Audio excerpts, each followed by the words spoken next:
J'ai lu cette année plus de 150 livres et je vais vous donner les 5 livres que j'ai préférés. En numéro 1, c'est un livre d'un de mes écrivains favoris, c'est Au pays des choses dernières de Paul Auster. C'est une dystopie absolument passionnante où une femme part à la recherche de son frère dans une ville qui est complètement détruite, où elle souffre énormément, elle passe par 1000 rencontres, enfin c'est extrêmement difficile pour elle de vivre, c'est à la fois une dystopie, une recherche de soi, de son identité, quelque chose de métaphysique, c'est vraiment magnifique, on suit ce voyage d'Anna Bloom et voilà, c'est passionnant, vraiment c'est du grand Paul Auster. En numéro 2, un livre que j'ai adoré, c'est Les éléments de Joan Boyle. Il a eu le prix Fnac et le prix Femina, honnêtement je comprends parce que c'est un livre excellent. On a 4 histoires très dérangeantes qui posent des questions sur certains aspects de notre condition à travers des figures féminines, à travers des figures qui sont des fois des marginaux et qu'il leur arrive des histoires qui toutes sont imbriquées les unes avec les autres. Franchement, c'est un livre qui est passionnant, à la fois parce qu'on se rend compte de toutes les liaisons que l'auteur a faites entre les histoires et parce qu'il vient dénoncer beaucoup de choses à travers évidemment de la fiction et je trouve ça passionnant. Un autre livre que j'ai adoré dans cette rentrée littéraire, c'est Je voulais vivre de Adélaïde de Clermont-Tonnerre. Si vous avez aimé Les Trois Mousquetaires et si vous aimez Alexandre Dumas, vous allez adorer ce livre parce que elle a eu évidemment le prix Renaudot, mais encore elle a écrit l'histoire de Milady de Winter. Bah oui, parce que c'est un personnage dans la littérature française qui a toujours été mis de côté. C'est la grande méchante de la littérature qui n'avait pas de passé, qui n'avait pas d'histoire. Et Adélaïde de Clermont-Tonnerre décide de justement lui redonner une vie,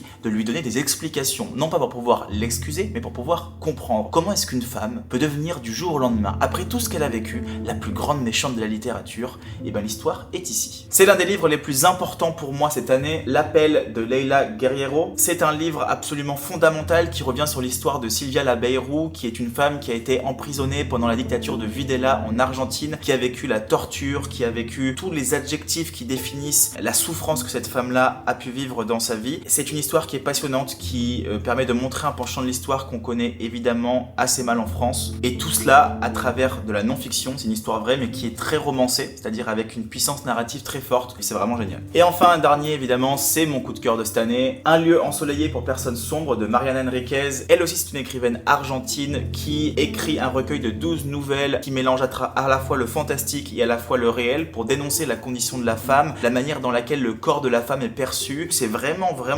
passionnant parce que les histoires nous prennent aux tripes, on a l'impression d'être dans un cauchemar, on a l'impression de vivre nous aussi avec tous ces personnages-là. 1000 expériences à la fois de l'ordre du surnaturel, de l'ordre de l'onirique, ça mélange le magique avec le réel, tout ça pour pouvoir parler de la condition de la femme aujourd'hui en Argentine. C'est vraiment génial. Donnez-moi vous votre top 5 en commentaire et n'oubliez pas de vous abonner pour plus de conseils de lecture. Bye bye.